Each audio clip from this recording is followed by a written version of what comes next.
L'invité d'ici. Notre invité aujourd'hui, Luc Rooney, coprésident, faut être précis, des Diables Rouges de Briançon. Bon allez, 6 victoires sur 6. C'est quoi l'objectif de la saison? Aucune défaite à domicile, ça j'imagine déjà? Se présenter sur la glace à chaque fois pour gagner. Bon. Après, plus on gagne de matchs, plus on ira loin, tout simplement. Alors écoutez, on y revient chaque fois qu'on vous accueille, mais le sujet est revenu hier, donc autant l'aborder. C'était hier Jean-Claude Ayrault qui était notre invité, qui disait, comme Jean-Michel Arnaud il y a quelque temps, qui est pour autant lui de droite, il faudra tôt ou tard se reposer la question d'une équipe commune, d'une seule équipe en Ligue Magnus pour le département des Hautes-Alpes. Vous étiez plutôt preneur, vous aviez commencé à discuter avec le club de Gap, les choses se sont arrêtées, on sait que c'est compliqué.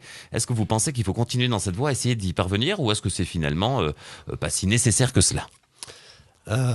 Les choses ont considérablement évolué, comme vous le disiez, Jean-Marc. Ça fait 3 ans et demi que je suis à la tête des Diables Rouges avec mes amis actionnaires de la SASP et en coprésidence avec Sébastien Sode. Il y a 1 an et demi à peu près, on s'était rencontré avec Georges Obenski pour essayer de discuter justement sur un projet d'équipe au alpin.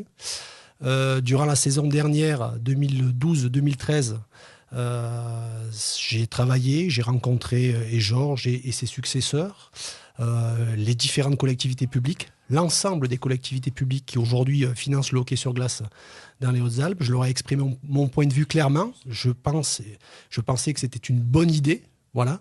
Ça a pris à peu près 60% de mon temps en ce qui concerne le hockey. Ah oui, donc je même. m'y suis beaucoup investi pour qu'au mois de mars, Gap, et c'est leur choix et je le respecte tout à fait, ils avaient une vision un petit peu différente de la mienne, nous disent que pour l'instant on ne partait pas dans cette direction. Donc je suis très clair et comme je leur ai dit à eux en toute franchise que maintenant je suis profondément amoureux de mon club. Je suis profondément attaché à mes actionnaires qui me soutiennent. Et je peux vous dire que depuis le 1er mars 2013, je me consacre, pour ce qui est de la partie hockey, à 100% des Diables Rouges. Donc tout le monde connaît mon point de vue, mais maintenant, je me concentre uniquement sur les Diables Rouges. Le message est bien passé. S'agissant justement de ces Diables Rouges, les objectifs et le fonctionnement, on a d'abord cet entraîneur vedette du club qui est peut-être la cheville ouvrière, le pilier du club briançonnais, c'est Luciano Basile qui va fêter, je crois, bientôt ses 10 ans de présence dans le Briançonnais, c'est ça? Oui, le mois prochain. Le mois prochain.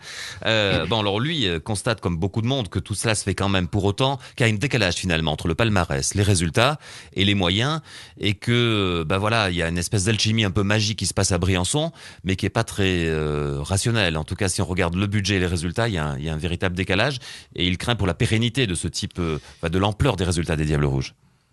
Il craint, et c'est normal, parce que c'est un manager, c'est un sportif, et lui, ce qu'il veut, quand on connaît le personnage, c'est gagner. Il sait aussi qu'à Briançon, il a toutes les conditions humaines pour travailler dans le sens où il veut lui.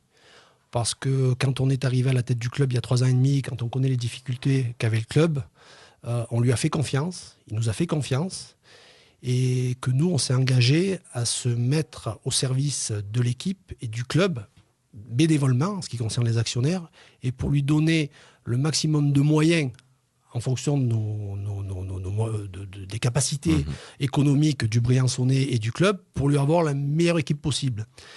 Et je pense qu'aujourd'hui, il change un petit peu d'avis parce qu'il voit qu'on y met de la force, qu'on y met de la conviction, qu'on y met des moyens, puisque cette année, on a embauché un commercial à plein temps qui s'occupe de toute la démarche auprès des partenaires, mais pas seulement, qui s'occupe de leur accueil au sein de la patinoire et qui va monter en puissance, je pense, dans les mois qui viennent, parce qu'il est là que depuis le 1er juin. Et je pense que Luciano a bien conscience qu'on essaie de mettre des choses en place, bien entendu, à la dimension de notre ville et d'autres périmètres économiques. Mais aujourd'hui, on peut dire que quand même, Briançon, malgré tout, même si on n'a pas un budget comme peuvent l'avoir Grenoble, Amiens, Angers, Rouen, je suis pas loin de penser qu'on est entre le 5e et 6e budget de la Ligue Magnus en France.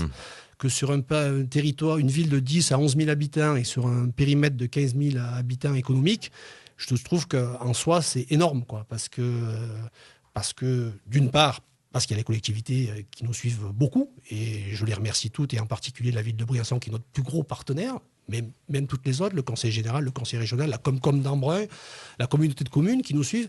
Et puis derrière, il y a toute la dynamique économique, puisque cette année, on a à date plus de 120 partenaires privés de toutes dimensions. Et je pense que le hockey est ancré dans le Briançonnais, même si on a un petit peu des déceptions, parce qu'on aimerait que la patinoire soit un peu plus pleine, voilà, et qu'on est un peu déçu, parce que des fois, on aimerait l'avoir un peu plus garnie en conséquence. Mais je pense que le hockey est vraiment ancré. Je pense qu'on travaille, qu'on va dans la bonne direction, que le club se structure à tous les niveaux. Et que malgré tout, peut-être qu'on sera l'irréductible village gaulois dans quelques années. Pourquoi pas ? Pour terminer, il nous reste 20 secondes.